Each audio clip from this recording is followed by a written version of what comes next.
ಆಕಾಶವಾಣಿ ಮಂಗಳೂರು.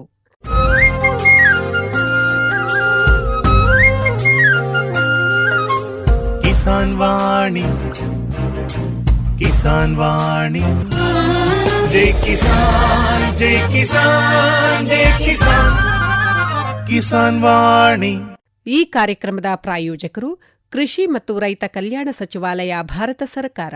ಪ್ರಧಾನಮಂತ್ರಿ ಕಿಸಾನ್ ಮಾನ್ಧನ್ ಯೋಜನೆ ಸಿಗುವುದು ಪೆನ್ಷನ್ನ ಆಸರೆಯು, ಆಗದು ನಿರಾಸರೆ ಇನ್ನು, ಸಿಗುವುದು ಸಂತಸದ ಕ್ಷಣವು, ಕಳೆಯುವುದು ಸುಖದಿಂದ ವೃದ್ಧಾಪ್ಯ ರಕ್ಷಿತ ಆಗುವ ಅನ್ನದಾತ ಸುರಕ್ಷಿತ ಆಗುವ ಅನ್ನದಾತ. ಪ್ರಧಾನಮಂತ್ರಿ ಕಿಸಾನ್ ಮಾನ್ಧನ್ ಯೋಜನೆಯಿಂದ ಲಘು ಮತ್ತು ಸಣ್ಣ ಹಿಡುವಳಿದಾರ ರೈತರ ಭವಿಷ್ಯವಾಗುತ್ತೆ ಸುರಕ್ಷಿತ. 60 ವರ್ಷ ವಯಸ್ಸಾದ ನಂತರ 3,000 ರೂಪಾಯಿಗಳ ಮಾಸಿಕ ಪೆನ್ಷನ್ ಖಚಿತ. 55ರಿಂದ 200 ರೂಪಾಯಿಗಳ ಮಾಸಿಕ ಶುಲ್ಕ ನೀಡಿ 18ರಿಂದ 40 ವರ್ಷ ತನಕ ರೈತರು ಪ್ರವೇಶಿಸಬಹುದು. ಈ ಅಂಶದಾನ ಯೋಜನೆಯಲ್ಲಿ ಸರ್ಕಾರ ನೀಡುತ್ತದೆ ಸಮಪಾಲು ಕೊಡುಗೆ. ಎಲ್ಲ ರೈತ ಬಾಂಧವರು ಈ ಸೇವೆಯ ಪ್ರಯೋಜನಕ್ಕಾಗಿ ಜನಸೇವಾ ಕೇಂದ್ರಕ್ಕೆ ಹೋಗಿ ಉಚಿತವಾಗಿ ತಮ್ಮ ಹೆಸರನ್ನು ನೋಂದಾಯಿಸಿಕೊಳ್ಳಿ. ಪ್ರಧಾನಮಂತ್ರಿ ಕಿಸಾನ್ ಮಾನ್ಧನ್ ಯೋಜನೆ ಅನ್ನದಾತರ ಪರಿಶ್ರಮಕ್ಕಾಗಿ ಈಗ, ಪೆನ್ಷನ್ನಿಂದ ಅವರ ಮನೆ ಸುರಕ್ಷಿತ. ಕೃಷಿ ಮತ್ತು ರೈತ ಕಲ್ಯಾಣ ಖಾತೆ, ಭಾರತ ಸರ್ಕಾರದ ವತಿಯಿಂದ ಜನಹಿತಕ್ಕಾಗಿ ಜಾರಿ. ಆತ್ಮೀಯ ಕೇಳುಗರಿಗೆಲ್ಲ ನಮಸ್ಕಾರ. ಇಂದಿನ ಕಿಸಾನ್ ವಾಣಿ ಕಾರ್ಯಕ್ರಮದಲ್ಲಿ ಮೀನಿನ ಮೌಲ್ಯವರ್ಧಿತ ಖಾದ್ಯ ಉತ್ಪನ್ನಗಳ ತಯಾರಿ ಈ ವಿಷಯದ ಕುರಿತು ತುಷಾರ ಪೊಳಲಿ ಅವರೊಂದಿಗೆ ಸಂದರ್ಶನ ಕೇಳುವಿರಿ. ಸಂದರ್ಶಕರು ಗಾಯತ್ರಿ ಎಂ. ಮೀನಿನ ಮೌಲ್ಯವರ್ಧಿತ ಖಾದ್ಯ ಉತ್ಪನ್ನಗಳ ಮೂಲಕ ಸ್ವಾವಲಂಬಿ ಬದುಕು ಕಟ್ಟಿಕೊಂಡಿರುವ ಮಹಿಳೆಯೊಬ್ಬರು ಇವತ್ತು ನಮ್ಮ ಜೊತೆ ಸ್ಟುಡಿಯೋದಲ್ಲಿದ್ದಾರೆ. ತುಷಾರ ಪೊಳಲಿ ಇವರು ಮೀನಿನ ವಿವಿಧ ಮೌಲ್ಯವರ್ಧಿತ ಖಾದ್ಯ ಉತ್ಪನ್ನಗಳ ತಯಾರಿ, ತರಬೇತಿ, ಮಾರುಕಟ್ಟೆಗಳ ಕುರಿತು ಅವರ ಅನುಭವಗಳನ್ನು ಈಗ ನಮ್ಮ ಕೇಳುಗರಿಗಾಗಿ ಹಂಚಿಕೊಳ್ಳಲಿಕ್ಕಿದ್ದಾರೆ. ನಮಸ್ಕಾರ ಮ್ಯಾಮ್. ನಮಸ್ತೆ ಮ್ಯಾಮ್. ಈಗ ಹೇಳಿ, ಈಗ ಮೀನಿನ ಮೌಲ್ಯವರ್ಧನೆ ಆರಂಭಿಸಿದ ದಿನಗಳನ್ನು ಸ್ವಲ್ಪ ನೀವು ನೆನಪು ಮಾಡ್ಕೊಳ್ಳಿ. ಎಷ್ಟು ಸಮಯದಿಂದ ಈ ಉದ್ಯಮ ಮಾಡ್ತಾ ಇದ್ದೀರಿ? ಅದಕ್ಕೆ ಮೊದಲು ಏನು ಕೆಲಸ ಮಾಡ್ತಾ ಇದ್ದೀರಿ? ಆಕ್ಚುಲಿ ಮ್ಯಾಮ್, ನಾನು ಒಂದು ಅಕೌಂಟೆಂಟ್, ಖಾಸಗಿ ಸಂಸ್ಥೆಯಲ್ಲಿ ಲೆಕ್ಕಿಗಳಾಗಿ ಕೆಲಸ ಮಾಡ್ತಾ ಇದ್ದೆ. ಒಂದು 5 ವರ್ಷದ ಎಕ್ಸ್ಪೀರಿಯನ್ಸ್ ಇದೆ ನನಗೆ ಅಕೌಂಟೆಂಟ್ ಆಗಿ. ಮತ್ತೆ ಮನೆ ಮಕ್ಕಳು ಮಗು ಎಲ್ಲ ಸಣ್ಣದೇ ಹೇಳಿ ಮನೆಯಲ್ಲೇ ಇದ್ದೆ. ನನ್ನ ಅಮ್ಮನಿಗೆ ಸ್ವಲ್ಪ ಮಶ್ರೂಮ್ ಬಗ್ಗೆ ಅವರಿಗೆ ಗೊತ್ತಿತ್ತು. ಹಾಗಾಗಿ ಅವರು ಕೂಡ ರಿಟೈರ್ಡ್ ಆದ್ರು. ಮನೆಯಲ್ಲಿ ನಾವೇ ಏನಾದ್ರೂ ಮಾಡ್ಕೊಳ್ಳುವ, ಮಕ್ಕಳಿಗೆ ಏನಾದ್ರೂ ಪೋಷಕಾಂಶ ಇರುವಂತಹ ಆಹಾರ, ಯಾವುದೇ ರಾಸಾಯನಿಕ ಇಲ್ಲದಂತಹ ಆಹಾರ ಮನೆಯಲ್ಲಿ ಮಕ್ಕಳಿಗೆ ಬೇಕು ಹೇಳಿ ನಾವು ಸಣ್ಣ ಮಟ್ಟದಲ್ಲಿ ಆಯಿಸ್ಟರ್ ಮಶ್ರೂಮ್ ಅನ್ನು ಸ್ಟಾರ್ಟ್ ಮಾಡಿದೆವು. ಅಂದ್ರೆ ಚಿಪ್ಪು ಅಣಬೆ ಹೇಳಿ ಅದನ್ನು ಸ್ಟಾರ್ಟ್ ಮಾಡಿದೆವು. ಮತ್ತೆ ಫಸ್ಟಿಗೆ 1-2 ಸಲ ಕೈ ಕೊಟ್ಟರು ಕೂಡ ಮತ್ತೆ ನಮಗೆ ಒಳ್ಳೆ ಈಲ್ಡ್ ಕೈಗೆ ಬರುವ ಟೈಮಲ್ಲಿ ಸ್ವಲ್ಪ ಮಾರ್ಕೆಟಿಂಗ್ ಸಮಸ್ಯೆ ಎದುರಾಯಿತು. ಅದಕ್ಕೋಸ್ಕರ ಏನಾದರೂ ನಮಗೆ ಅದಕ್ಕೆ ಬೇಕಾದ ತರಬೇತಿ ಸಿಗ್ಬೋದು ಹೇಳಿ ಫಿಶರೀಸ್ ಮಂಗಳೂರಿನ ತಾಂತ್ರಿಕ ವಿಭಾಗ, ನಮ್ಮ ಮೀನುಗಾರಿಕಾ ತಾಂತ್ರಿಕ ವಿಭಾಗ ಹೊಯ್ಗೆ ಬಜಾರ್ನಲ್ಲಿ ಈ ಮೀನಿನ ಖಾದ್ಯಗಳ ಉತ್ಪನ್ನಗಳ ಬಗ್ಗೆ ತರಬೇತಿ ಇತ್ತು. ಆ ತರಬೇತಿಗೆ ನಾನು ಅಟೆಂಡ್ ಆಗಿದ್ದೆ. ಅಂದ್ರೆ ನಮಗೆ ಏನಾದರೂ ಈ ಮಶ್ರೂಮ್ಗೆ ಬೇಕಾದಂತಹ ಮಾರುಕಟ್ಟೆಗೆ ಬೇಕಾದಂತಹ ಏನಾದರೂ ನಮಗೆ ತರಬೇತಿಯಲ್ಲಿ ಅದು ಸಿಗ್ಬೋದು ಹೇಳಿ ಅಲ್ಲಿಗೆ ಆ ತರಬೇತಿಗೆ ನಾನು ಅಟೆಂಡ್ ಆಗಿದ್ದೆ. ಅಲ್ಲಿ ನನಗೆ ನಿಜವಾಗಿ ನಮ್ಮ ಬಿಸ್ನೆಸ್ ಇದ್ದು ನಮ್ಮ ಎಲ್ಲಾ ಸಮಸ್ಯೆಗಳನ್ನ ಅಲ್ಲಿ ಬಗೆಹರಿಸಿದ್ದಾರೆ ಅವರು. ಈಗ ನೀವು ಅಲ್ಲಿಂದ ತರಬೇತಿ ಪಡ್ಕೊಂಡ್ರಿ ಅಂತ ಹೇಳಿದ್ರಿ, ಅದರ ವಿಧಾನಗಳು ಯಾವ ರೀತಿ ಇದ್ದು?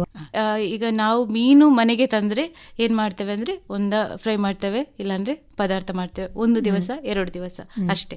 ನಮ್ಗೆ ಈಗ ಒಂದು ಮಾರ್ಕೆಟಿಂಗ್ ಅಂತ ಇದ್ರೆ ಹಸಿ ಮೀನನ್ನು ಮಾರೋದಕ್ಕಿಂತ ಈಗ ಈ ಉತ್ಪನ್ನಗಳನ್ನು ಮಾಡಿದ್ರೆ ಅದರ ಶೆಲ್ಫ್ ಲೈಫ್ ಜಾಸ್ತಿ ಆಗ್ತದೆ, ಮತ್ತೆ ಅದರ ಬೆಲೆ ಕೂಡ ಜಾಸ್ತಿ ಆಗ್ತದೆ. ಅದನ್ನೆಲ್ಲ ಅವರು ಹೇಳಿಕೊಟ್ರು.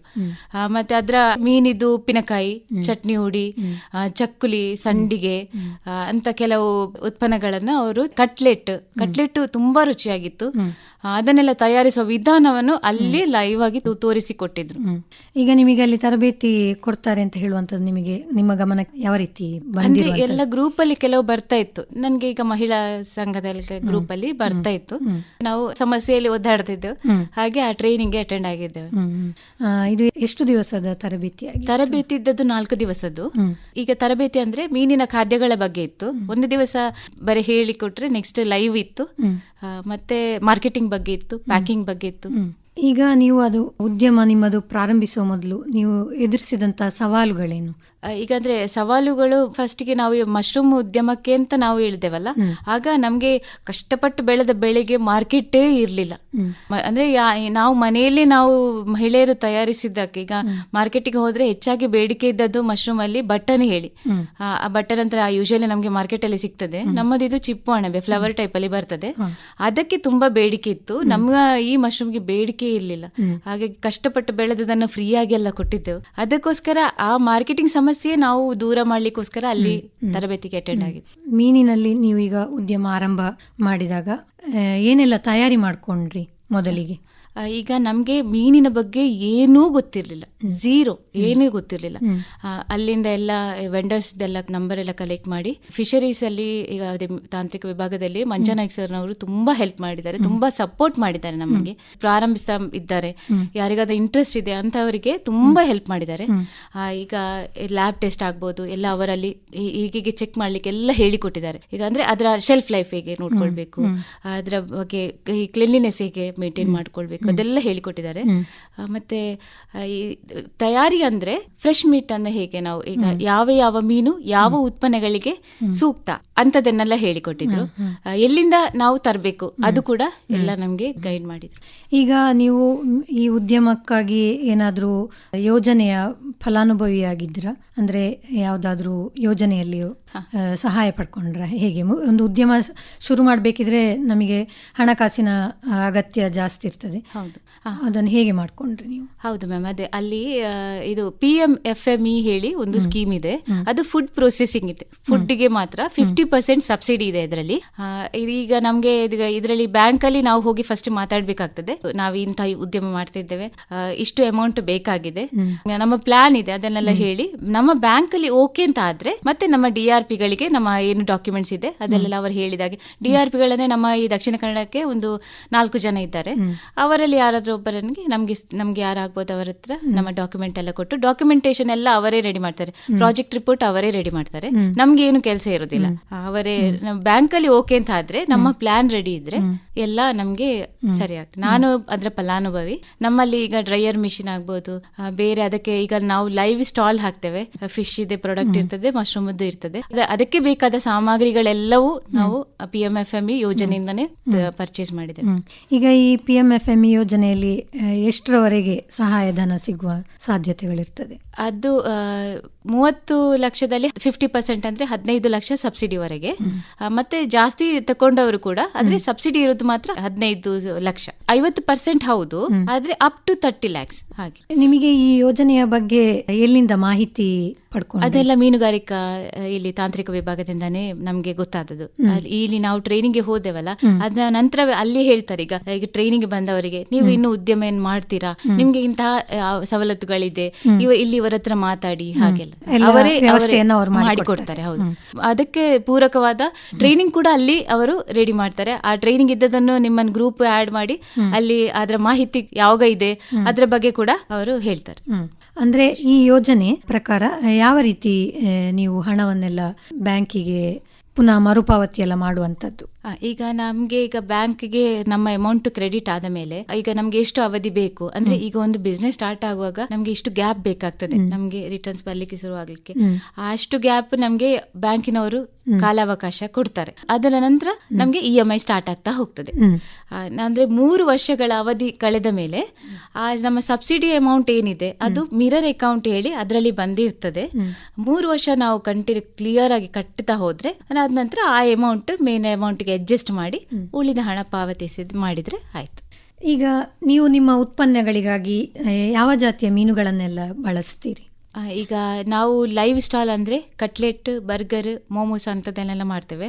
ಕಟ್ಲೆಟ್ಗೆಲ್ಲ ಈ ಬಿಳಿ ಮಾಂಸ ಅಂದ್ರೆ ವೈಟ್ ಮೀಟ್ ಅನ್ನು ಮದಿಮಾಲು, ಕಲ್ಲೂರು ಅಂತ ಮೀನನ್ನು ಯೂಸ್ ಮಾಡ್ತೇವೆ. ಈ ಮೀನಿನಲ್ಲಿ ಯಾವ ಯಾವ ಪೋಷಕಾಂಶಗಳೆಲ್ಲ ದೊರೀತದೆ ಅಂತ ಹೇಳ್ತೀರಿ ನೀವು? ಅದೇ ಈಗ ನಮ್ಮ ಬಾಡಿಗೆ ಬೇಕಾದ ಎಲ್ಲಾ ಪೋಷಕಾಂಶಗಳು ಈ ಮೀನಿನಲ್ಲಿ ಲಭ್ಯ.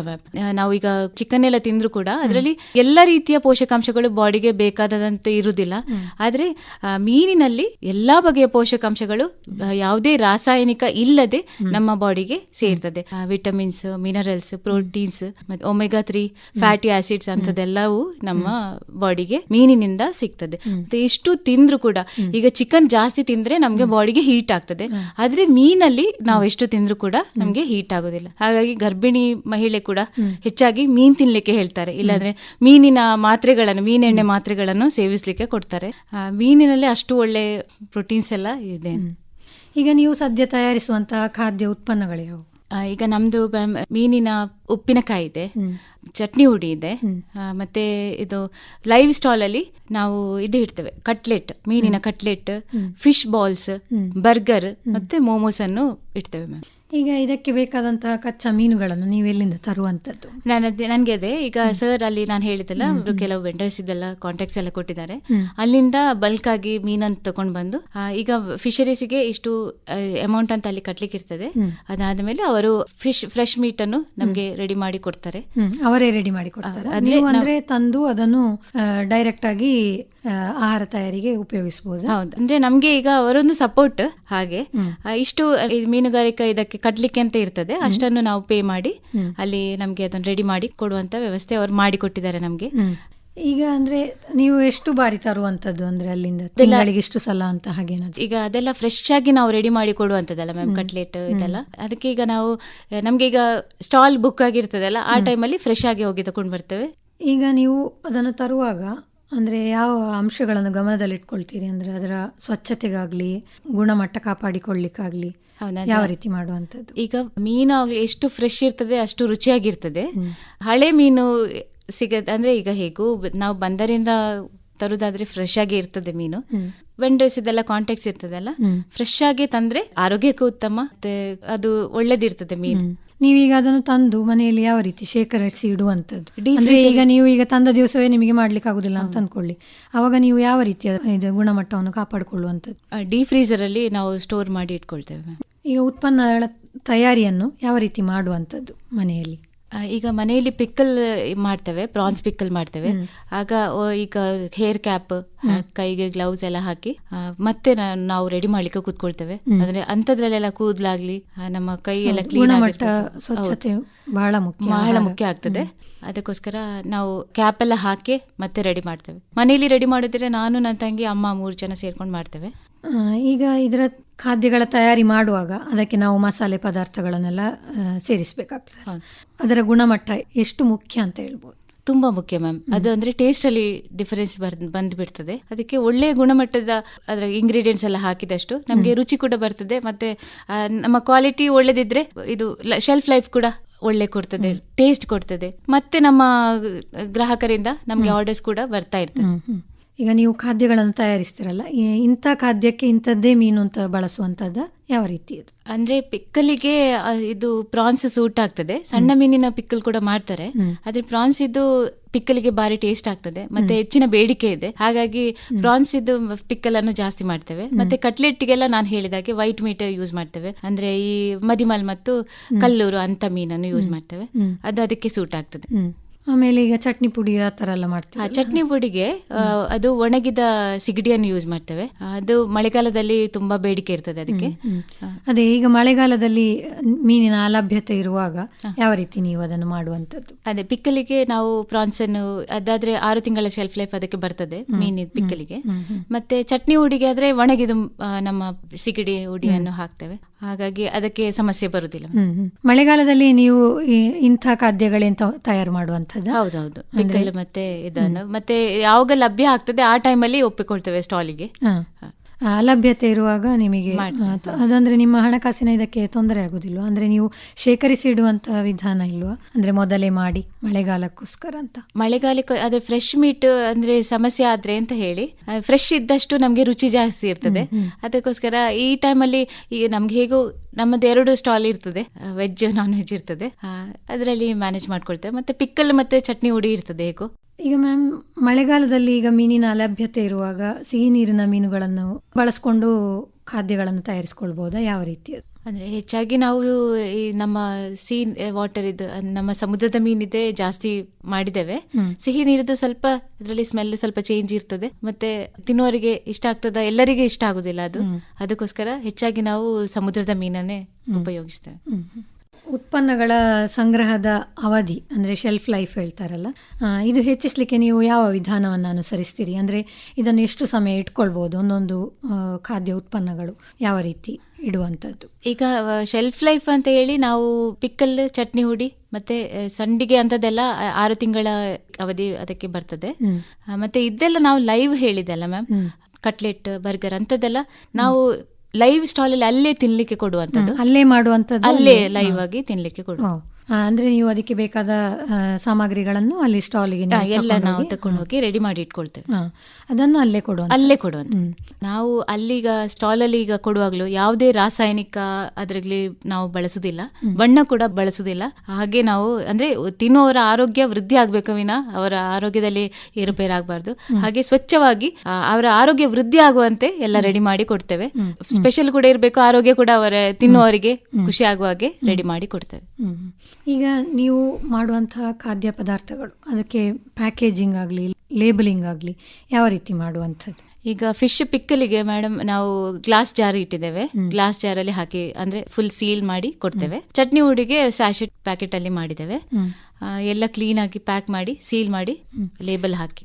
ನಿಮ್ಮದೇ ಆದ ಬ್ರ್ಯಾಂಡ್ ನೇಮ್ ಆ ತರ ಏನಾದ್ರು? ಹೌದೌದು, ಅಮ್ಮ ಹೇಳಿ. ಈಗ PMFME ಯೋಜನೆಯಲ್ಲಿ ನಿಮ್ಮ ಬ್ರ್ಯಾಂಡಿಂಗ್ ಅಥವಾ ಪ್ಯಾಕೇಜಿಂಗ್ ಲೇಬಲಿಂಗ್ ಅದರ ಬಗ್ಗೆ ಎಲ್ಲ ಎಂಕ್ವೈರಿಗಳು ಮಾಡುವಂಥ ಸಾಧ್ಯತೆಗಳಿರ್ತದಲ್ಲ, ಅಂದರೆ ಆಹಾರ ನಿಗಮದಿಂದ ನಿಮ್ಮ ಆಹಾರದ ಕ್ವಾಲಿಟಿಯ ಬಗ್ಗೆ ಯಾವ ರೀತಿ ಅವರು ಇದು ಅಂದ್ರೆ ಈಗ ನಮ್ದು ಈಗ FSSAI ಫುಡ್ ಲೈಸೆನ್ಸ್ ಆಗಿದೆ. Z ಸರ್ಟಿಫಿಕೇಟ್ ಹೇಳಿ, Z ಸರ್ಟಿಫಿಕೇಟ್ ಅಂದ್ರೆ ಕ್ವಾಲಿಟಿಗೋಸ್ಕರ ಇರುವಂತದ್ದು. ಅದು ಎರಡು ಕೂಡ ಸರ್ಟಿಫೈಡ್ ಮ್ಯಾಮ್. ಅದು ನಿಮ್ಮ ಉದ್ಯಮದಲ್ಲಿ ಬಹಳ ಮುಖ್ಯ. ಹೌದು. ನೀವು ಈಗ ಮಾರಾಟ ವ್ಯವಸ್ಥೆ ಎಲ್ಲ ಯಾವ ರೀತಿ ಮಾಡ್ಕೊಂಡಿರುವಂಥದ್ದು? ಮಾರಾಟ ನಾನು ಹೇಳಿದಲ್ಲ, ಲೈವ್ ಸ್ಟಾಲಿಗೆ ಅಂತ ನಾವು ಹೋದಾಗ ಅಲ್ಲಿ ಈಗ ನಾವು ಮನೆಯಲ್ಲಿ ಕೂತ್ಕೊಂಡ್ರೆ ಯಾವುದು ಆಗುದಿಲ್ಲ, ಮತ್ತೆ ಸೋಷಿಯಲ್ ಮೀಡಿಯಾದಲ್ಲಿ ಅಷ್ಟು ಒಂದು ಆಕ್ಟಿವ್ ಆಗಿಲ್ಲ ನಾವು. ಹಾಗಾಗಿ ಈ ಕೃಷಿ ಮೇಳ ಮತ್ತೆ ಕೆಲವು ಮೇಳಗಳೆಲ್ಲ ಇರ್ತದೆ, ನಮ್ಮ ಕೃಷಿಕರಿಗೆ ಸ್ವಲ್ಪ ಸಂಬಂಧಿತ ಅಂತ ಮೇಳಗಳಲ್ಲಿ ನಾವು ಭಾಗವಹಿಸ್ತೇವೆ. ಅಲ್ಲಿ ನಮ್ಮ ಸ್ಟಾಲ್ ಇದ್ರೆ ಎಲ್ಲರಿಗೂ ಗೊತ್ತಾಗ್ತದೆ ಇಲ್ಲಿ ರಾಸಾಯನಿಕ ಇಲ್ಲದೆ ಏನೋ ಮಾಡ್ತಾ ಇದ್ದಾರೆ, ಅಂದ್ರೆ ಫ್ರೆಶ್ ಆಗಿ ಎಲ್ಲ ಕ್ಲೀನ್ ಆಗಿ ಮಾಡಿ ಕೊಡ್ತಾ ಇದ್ದಾರೆ. ಹಾಗೆ ಅಲ್ಲಿ ಬಂದು ಮತ್ತೆ ನಮ್ಗೆ ಕಾಂಟ್ಯಾಕ್ಟ್ ಮಾಡಿದವರು ತುಂಬಾ ಆರ್ಡರ್ ಕೊಟ್ಟಿದ್ದಾರೆ. ಈಗ ಆನ್ಲೈನಲ್ಲೆಲ್ಲ ಈಗ ಮಾರಾಟ ವ್ಯವಸ್ಥೆಗಳಲ್ಲಿ ಅದಕ್ಕೇನಾದರೂ ಪ್ರಯತ್ನ ಮಾಡಿದೆ? ಹೌದು, ಅದೇ ಆನ್ಲೈನ್ ಅಲ್ಲಿ ತುಂಬಾ ಈಗ ಸ್ತ್ರೀ ಶಕ್ತಿಯಲ್ಲೆಲ್ಲ ನಮ್ಗೆ ಸಪೋರ್ಟ್ ಅಲ್ಲಿ ಹೇಳ್ತಾ ಇದ್ದಾರೆ ಆನ್ಲೈನ್ ಅಲ್ಲಿ ಹಾಕ್ಲಿಕ್ಕೆ. ಆದ್ರೆ ಹೆಚ್ಚಾಗಿ ಈಗ ನಮ್ಮಲ್ಲಿ ಸ್ಟಾಕ್ ಇದ್ದಾಗ ಅದಕ್ಕೆ ಅಂದ್ರೆ ಸಣ್ಣ ಪ್ರಮಾಣದಲ್ಲಿ ಸಣ್ಣ ಬಾಟಲ್ಗೆಲ್ಲ ಹಾಕಿದ್ರೆ ಅವ್ರೆ ಅಲ್ಲಿ ಅದಕ್ಕೆ ಕಾಸ್ಟ್ ಜಾಸ್ತಿ ಬೀಳ್ತದೆ. ಅದಕ್ಕೋಸ್ಕರ ಇನ್ನು ಪ್ಲಾನ್ ಮಾಡ್ತಾ ಇದ್ದೇವೆ ಮ್ಯಾಮ್, ಇನ್ನೊಂದು ಸ್ವಲ್ಪ ಟೈಮ್ ಅಂದ್ರೆ ಎಲ್ಲ ಪ್ಲಾನ್ ಮಾಡ್ತಾ ಇದ್ದೇವೆ, ಮತ್ತೆ ಆನ್ಲೈನ್ ಅಲ್ಲಿ ಹಾಕ್ತೇವೆ. ಈಗ ಕೃಷಿ ಮೇಳಗಳೆಲ್ಲ ಇಲ್ಲದಿರುವಾಗ ನೀವು ನಿಮ್ಮ ಉತ್ಪನ್ನಗಳನ್ನ ಯಾವ ರೀತಿ ಮಾರಾಟ ವ್ಯವಸ್ಥೆ ಮಾಡ್ತೀರಿ ನೀವು? ಈಗ ಕೃಷಿ ಮೇಳ ಹೇಳುದು ಮ್ಯಾಮ್, ಈಗ ಮಳೆಗಾಲದಲ್ಲಿ ಹಲಸು ಮೇಳ ಅಂತ ಹೇಳಿ ಒಂದು ಮೇಳಗಳು ಕಂಟಿನ್ಯೂ ನಡೀತದೆ. ಹಲಸು ಮೇಳ ಮುಗ್ದ ಕೂಡಲೇ ಕೃಷಿ ಮೇಳಗಳು ಸ್ಟಾರ್ಟ್ ಆಗ, ಕೃಷಿ ಮೇಳಗಳು ಒಂದು ಕಡಿಮೆ ಆದ ಕೂಡಲೇ ಫುಡ್ ಫೆಸ್ಟ್ ಅಂತದೆಲ್ಲ ಇರ್ತದೆ. ಅಲ್ಲಿ ಎಲ್ಲ ಇಷ್ಟಪಟ್ಟು ತಿನ್ಲಿಕ್ಕೆ ಅಂತಾನೆ ಬರ್ತಾರೆ. ಅಲ್ಲಿ ಎಲ್ಲ ನಾವು ಹೇಗೋ ಹೋದ್ರು ಪಾಸ್. ನಿರಂತರ ಮೇಳಗಳಿಂದ ನಿಮಗೆ ಲಾಭ. ಹೌದು. ಈಗ ಅಂದ್ರೆ ಪ್ಲಾನ್ ಮಾಡ್ತಾ ಇದ್ದೇವೆ, ಒಂದು ಎಲ್ಲರೂ ಕೇಳ್ತಾರೆ ನಿಮ್ಮದಲ್ಲಿ ಶಾಪ್ ಹೇಳಿ, ಹಾಗೆ ಒಂದು ಪ್ಲಾನ್ ಮಾಡ್ತಾ ಇದ್ದೇವೆ, ಒಂದು ಪರ್ಮನೆಂಟ್ ಶಾಪ್. ಈಗ ಖರ್ಚು ವೆಚ್ಚ ಅದೆಲ್ಲ ನೋಡಿದ್ರೆ ನಿಮಗೆ ಎಷ್ಟು ಲಾಭದಾಯಕ ನಿಮ್ಮ ಉದ್ಯಮ? ಒಂದು 50% ಅಷ್ಟು ಲಾಭದಾಯಕ ಮ್ಯಾಮ್. ಕಷ್ಟ ಇದೆ, ಕಷ್ಟ ಇಲ್ಲದೆ ಯಾವುದೂ ಇಲ್ಲ, ಅಷ್ಟೇ ಸ್ಟ್ರಗಲ್ ಇದೆ. ಕಷ್ಟ ನಾವು ಪಡ್ಲಿಕ್ಕೆ ರೆಡಿ ಇದ್ದೇವೆ ಅಂತ ಆದ್ರೆ 50% ಲಾಭದಾಯಕ ಇದೆ. ಈಗ ನಿಮ್ಮ ಉದ್ಯಮದಲ್ಲಿ ಕುಟುಂಬದ ಸದಸ್ಯರ ನೆರವೆಲ್ಲ ಯಾವ ರೀತಿ ದೊರೀತಾ ಇದೆ? ಅದೇ ಈಗ ನನ್ನ ತಂಗಿ, ಅವಳು ಕೂಡ ಲೆಕ್ಚರರ್, ಅವಳು ಕೆಲಸ ಮಾಡ್ತಿದ್ದವಳು. ಈಗ ಅವಳು ಮಕ್ಕಳು ಸಣ್ಣದ ಹೇಳಿ ಅವಳು ಜಾಬ್ ಬಿಟ್ಟಿದ್ದಾಳೆ, ನಮ್ಮೊಟ್ಟಿಗೆ ಈಗ ಬಿಸ್ನೆಸ್ ಪಾರ್ಟ್ನರ್ ಅವಳು. ನನ್ನ ಅಮ್ಮ ಕೂಡ ಕೆಲಸ ಮಾಡ್ತಾ ಇದ್ದವರು, ಅವರು ಕೂಡ ಈಗ ರಿಟೈರ್ಡ್ ಆದ ಮೇಲೆ ನಮ್ಮೊಟ್ಟಿಗೆ ಇದ್ದಾರೆ. ಹಾಗೆ ಅಂದ್ರೆ ನಮ್ಮ ಕೆಲಸಕ್ಕಾಗುವಾಗ ನನಗೆ ಹೆಲ್ಪಿಗೆ ಬರ್ತಾರೆ ಅವರು. ನಾನು ತಂಗಿ ಅಮ್ಮ ಸೇರ್ತೇವೆ. ಮತ್ತೆ ಹಿಂದಿನಿಂದ ಸಪೋರ್ಟ್ ಆಗಿ ನನ್ನ ಹಸ್ಬೆಂಡ್ ಇದ್ದಾರೆ, ಅವರು ಎಕ್ಸ್-ಆರ್ಮಿ ಅವರು, ಈಗ ಬ್ಯಾಂಕ್ ಅಲ್ಲಿ ಪ್ರಸ್ತುತ ಕೆಲಸ ಮಾಡ್ತಾ ಇದ್ದಾರೆ, ಮಾಜಿ ಸೈನಿಕ. ಅವರು ಮನೆಯವರ ಸಹಕಾರ ತುಂಬಾ ಅಗತ್ಯ ಇರ್ತದೆ. ಈಗ ಖಾದ್ಯಗಳ ಇದನ್ನೆಲ್ಲ ಮಾಡುವಂತದ್ದು ಯಾರು? ತಂಗಿ ಮ್ಯಾಮ್. ನನ್ನ ತಯಾರಿಯಲ್ಲಿ ಹೆಚ್ಚಾಗಿ ಎಲ್ಲ ರೆಸಿಪೀಸ್ ಎಲ್ಲ ಫಿಶರೀಸ್ ಅಲ್ಲಿ ಎಲ್ಲ ರೆಸಿಪಿ ಎಲ್ಲ ಚಂದ ಮಾಡಿ ಕೊಟ್ಟಿದ್ರು. ಸ್ವಲ್ಪ ನಾವೆಲ್ಲ ಸ್ವಲ್ಪ ಅದಕ್ಕೆ ಸೇರಿಸ್ಕೊಂಡಿದ್ದೇವೆ. ನನ್ನ ತಂಗಿ ಪವಿತ್ರ ಹೇಳಿ, ಅವಳು ಈ ಇಂಥ ಕಿಚನ್ ಇದ್ರಲ್ಲೆಲ್ಲ ಅವಳು ಎಕ್ಸ್ಪರ್ಟ್ ಅವಳು. ಹಾಗೆ ನಿಮ್ಮ ಹಣಕಾಸಿನ ಇದನ್ನು ನೀವೇ ನೋಡ್ಕೊಳ್ತೀರಿ ಅನ್ಕೊಳ್ತೀನಿ, ಅಂದ್ರೆ ನೀವು ಆವಾಗ ಅಕೌಂಟೆಂಟ್ ಆಗಿ ಕೆಲಸ ಮಾಡ್ತಿದ್ದೆ ಅಂತ ಹೇಳ್ತಿದ್ರಿ. ಹೌದು ಮ್ಯಾಮ್, ಈ ಹಣಕಾಸಿದೆಲ್ಲ ವ್ಯವಹಾರ ನಾನೇ ನೋಡ್ಕೊಳ್ತೀನಿ. ಮುಂದಿನ ವರ್ಷಗಳಲ್ಲಿ ಈಗ ನಿಮ್ಮ ಉದ್ಯಮವನ್ನು ಯಾವ ಸ್ತರದಲ್ಲಿ ನೋಡ್ಲಿಕ್ಕೆ ಬಯಸ್ತೀರಿ ಅಂತ ಹೇಳ್ತೀರಿ? ನಾವದೇ ಈಗ ಪ್ಲಾನ್ ಮಾಡ್ತಾ ಇದ್ದೇವೆ ಮ್ಯಾಮ್. ಸ್ವಲ್ಪ ಕೆಲಸ ತುಂಬಾ ಆಗಿದೆ, ನಮ್ಮಿಂದ ಮಾಡ್ಲಿಕ್ಕೆ ಆಗ್ತಾ ಇಲ್ಲ. ಮಿಷಿನರಿ ಮ್ಯಾನ್ ಪವರ್ ಕಡಿಮೆ ಇದೆ, 3 ಜನ ಮಾಡ್ತಾ ಇದ್ದೇವೆ. ಅದಕ್ಕೆ ಸ್ವಲ್ಪ ಮಿಷಿನರೀಸ್ ಎಲ್ಲ ಪ್ಲಾನ್ ಮಾಡ್ತಾ ಇದ್ದೇವೆ. ಇದಕ್ಕೆ ಶಾಪಿಗೆ ಪ್ಲಾನ್ ಮಾಡ್ತಾ ಇದ್ದೇವಲ್ಲ, ಅದಾದ್ರೆ ಒಂದಿಬ್ಬರು ಜನರನ್ನು ಸೇರಿಸ್ಕೊಂಡು ಸ್ವಲ್ಪ ದೊಡ್ಡ ಮಟ್ಟದಲ್ಲಿ ಮಾಡುವಂತ ಪ್ಲಾನ್ ಇದೆ. ಮೇಡಮ್, ಈಗ ನಮ್ಮ ಕೇಳುಗರಿಗೆ ನಿಮ್ಮ ಉದ್ಯಮದ ಕುರಿತು ಹೆಚ್ಚಿನ ಮಾಹಿತಿ ಬೇಕಾದಲ್ಲಿ ನಿಮ್ಮ ಫೋನ್ ನಂಬರನ್ನು ಕೊಡ್ಬೋದಾ? 9901323673 ಇನ್ನೊಮ್ಮೆ ಹೇಳಿ. 9901323673. ಒಳ್ಳೆಯದು ತುಷಾರ ಅವರೇ. PMFME ಯೋಜನೆಯ ಮೂಲಕ ಮೀನಿನ ಮೌಲ್ಯವರ್ಧಿತ ಖಾದ್ಯ ಉತ್ಪನ್ನಗಳನ್ನು ಮಾಡಿಕೊಂಡು ಆದಾಯ ಗಳಿಸ್ತಾ ಇದ್ದೀರಿ. ನಿಮ್ಮ ಅನುಭವದ ಮಾತುಗಳು ನಮ್ಮ ಕೇಳುಗರಿಗೆ ಪ್ರೇರಣೆಯಾಗಲಿ, ನಿಮ್ಮ ಉದ್ಯಮ ಇನ್ನಷ್ಟು ಯಶಸ್ಸನ್ನು ಗಳಿಸುವಂತಾಗಲಿ. ನಮ್ಮ ಕಾರ್ಯಕ್ರಮದಲ್ಲಿ ಭಾಗವಹಿಸಿದ್ದಕ್ಕಾಗಿ ಧನ್ಯವಾದಗಳು. ನಮಸ್ಕಾರ. ನಮಸ್ತೆ ಮ್ಯಾಮ್, ಧನ್ಯವಾದಗಳು. ಇದುವರೆಗೆ ಮೀನಿನ ಮೌಲ್ಯವರ್ಧಿತ ಖಾದ್ಯ ಉತ್ಪನ್ನಗಳ ತಯಾರಿ ಈ ವಿಷಯದ ಕುರಿತು ತುಷಾರ ಪೊಳಲಿಯವರೊಂದಿಗೆ ಸಂದರ್ಶನ ಕೇಳಿದಿರಿ. ಸಂದರ್ಶಿಸಿದವರು ಗಾಯತ್ರಿ ಎಂ. ನಿರ್ದೇಶನ PV ಪ್ರಶಾಂತ್ ಕುಮಾರ್. ಸರ್ವಶ್ರೇಷ್ಠ ರೈತನ ಬಹುಮಾನ ದೊರೆಯುತ್ತದೆ ಹರಿಯಣ್ಣಗೆ. ಇನ್ನು ಎಲ್ಲಿವರಿಗೆ ನಿಮ್ಮ ಸಫಲತೆಯ ಗುಟ್ಟಿನ ಹೇಳಿ. ನನ್ನ ರೈತ ಬಾಂಧವರೇ, ಈಗ ನೀವು ಸಹ ಉತ್ತಮ ಬೆಳೆಯನ್ನು ಬೆಳೆಯಬಹುದು. ಅದು ಹೇಗೆ? ಹೇಗೆಂದ್ರೆ ಯಾವಾಗ ಯಾವುದೇ ಸಮಸ್ಯೆ ಬಂದಲ್ಲಿ ತಕ್ಷಣ 1-800-1801-555 ಕರೆ ಮಾಡಿ. ಇದು ಯಾರ ನಂಬರ್ ಅಣ್ಣ? ರೈತರ ಕಾಲ್ ಸೆಂಟರ್ದು. ಇಲ್ಲಿ ಕೃಷಿಯ ಎಲ್ಲಾ ಸಮಸ್ಯೆಗಳಿಗೆ ವಿಶೇಷಜ್ಞರು ಉತ್ತರ ಹೇಳ್ತಾರೆ. ಅಲ್ಲಣ್ಣ, ವಿಶೇಷಜ್ಞರು ಅಲ್ಲಿ ಯಾವಾಗೂ ಕೂತಿರ್ತಾರೇನು? ಕೂತಿರ್ತಾರಣ್ಣ. ವರ್ಷದ 365 ದಿನಾಲೂ ಸಿಗ್ತಾರೆ. ಅದು ಸಹ ಬೆಳಗಿನ ಜಾವ 6ರಿಂದ ರಾತ್ರಿ 10 ಗಂಟೆವರೆಗೂ. ಆದ್ರಣ್ಣ, ಬಳತ್ತಿನವರೆಗೆ ಮಾತಾಡಿದ್ರೆ ದುಡ್ಡು ಹೆಚ್ಚತ್ತಲ್ವಾ? ಯಾವ ಖರ್ಚು ಇಲ್ಲ. ಮೊಬೈಲ್ ಅಥವಾ ಬೇರೆ ಫೋನ್ ನಿಂದ ರೈತರ ಕಾಲ್ ಸೆಂಟರ್ಗೆ ಉಚಿತವಾಗಿ ಕರೆ ಮಾಡಿ. ಸಲಹೆಗೂ ದುಡ್ಡಿಲ್ಲ. ನಿಜವಾಗ್ಲೂ. ರೈತ ಬಾಂಧವರೇ, ಕೃಷಿಯ ಸಮಸ್ಯೆಗಳಿಗಾಗಿ ನಿಮ್ಮ ಭಾಷೆಯಲ್ಲಿ ತಕ್ಷಣವೇ ಪರಿಹಾರವನ್ನು ಪಡೆಯಲು ಭಾರತಾದ್ಯಂತ ಯಾವುದೇ ಫೋನ್ ನಿಂದ ರಾಷ್ಟ್ರೀಯ ಹೆಲ್ಪ್ ಲೈನ್ ನಂಬರ್ 1-800-1851 ಉಚಿತವಾಗಿ ಕರೆ ಮಾಡಿ. ರೈತರ ಗೆಳೆಯ, ರೈತರ ಕಾಲ್ ಸೆಂಟರ್. ಈ ಕಾರ್ಯಕ್ರಮದ ಪ್ರಾಯೋಜಕರು ಕೃಷಿ ಹಾಗೂ ರೈತ ಕಲ್ಯಾಣ ಸಚಿವಾಲಯ, ಭಾರತ ಸರ್ಕಾರ. ಇದು ಇಂದಿನ ಕಿಸಾನ್ ವಾಣಿ ಕಾರ್ಯಕ್ರಮ. ಮುಂದಿನ ಕಾರ್ಯಕ್ರಮದಲ್ಲಿ ಮತ್ತೆ ಭೇಟಿಯಾಗೋಣ. ನಮಸ್ಕಾರ.